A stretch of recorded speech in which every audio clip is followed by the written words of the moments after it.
だ知らない世界のクソだのにHey, what's up guys, today I'll show you a really cool and unique way to do your transitions and make them a lot smoother. So as you can see, I have my manga panels prepared. I have my Twitch that I showed on my Shake tutorial. This time I had to make it a lot longer for it to look better. So always keep in mind that you have to extend it a lot more. Then this is the optics compensation from my zoom tutorial that I showed you. It always has to be above the shake, and this is the warp also from my zoom tutorial, but yeah. So this is how it looks right now.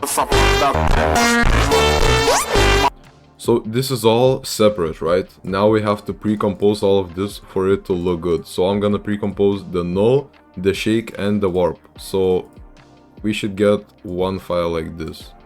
So yeah, I'm just gonna pre-compose this one too, just like this. I'm gonna cut this because the Twitch doesn't expose, you know? So I'm gonna do the same here. Okay, so now we have this. It's same, but it's pre-composed. So what I'm gonna do is go where I can see a clear vision of my picture. So this, where they both stand. I'm gonna duplicate this and then right click the top layer, press time, and then freeze frame. Now, as you can see, we have this layer that doesn't move. So I'm just gonna leave a couple frames like this, and now we have this. So to make this transition happen, I'm gonna use the rectangle tool, zoom out a little bit, and I'm gonna select the half top. It doesn't matter how much, just around the middle. Try to focus on the middle. Then I'm gonna duplicate this, and I'm gonna press inverted. And now the mask is inverted, and now we have a clear full picture of it. And now I'm gonna zoom back in. So now we're gonna animate this transition. So I'm gonna enable motion blur. I'm gonna press position. Oh my god. I'm gonna press position, then separate dimensions so I can graph it. Put the Y position at the very end and do the same here. Okay, now once I have this, I have to move this one up. And I have to move this one down, because he will come from the bottom and that one comes from the top. And now we have this. If you want, you can make it a little bit faster, I would say. You have to apply this graph. It's a really simple one, looks like this. It just comes out a little bit later, so it looks... I don't know which one looks better for you, but I'm just gonna repeat the process. So I'm just gonna duplicate this one, time, freeze frame. I'm just gonna stretch this one like this. I'm gonna duplicate it. No, I'm actually... Then, for example, I want to do a triangle, right? I just want to do a simple triangle.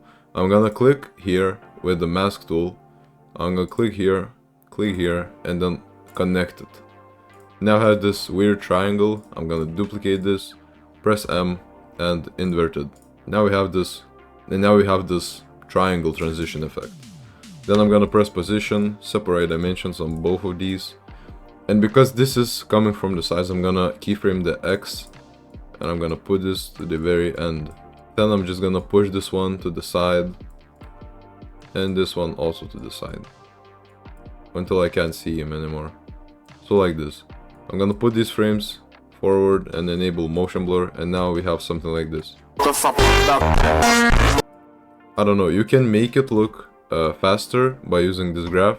I'm gonna try it and see which one fits better. So I am not actually sure which one. I'm just gonna stick with this one because why not? This time, for example, I want to do a Y position triangle. So I'm gonna do it like this, something like this. Then I'm gonna duplicate it, press mask and invert. Then I'm gonna keyframe the position with Y, and this one too. And I'm just gonna make this go up. And this one go down, so like this. Yeah, and now we have this really cool triangle Y position transition, I guess. Yeah, it looks good. It looks good.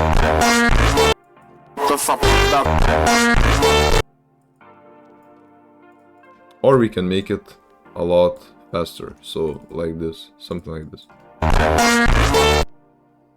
I don't know, I'm keeping it at this. For this one, I'm gonna do something like this, but from the sides. So I'm gonna duplicate this, freeze frame, and I'm gonna cut it, bring it right here. Now I'm gonna zoom out, pick rectangle tool, and I'm gonna select 1/2 of it. And then I'm gonna duplicate it and press inverted. Now I'm gonna open position and keyframe the X position. Then I'm gonna bring these back, pull this one to the side, and pull this one to the side too. So like this. And now we have... Oh, sorry, I have to zoom in. In this case, it doesn't look good when it's slow, so I'm gonna do a little faster version, so like this. This is definitely better than regular transitions. This can give a little spice to your edit. It looks much better in my opinion. You can compare it. Look, I'm gonna disable these and you can compare it for yourself.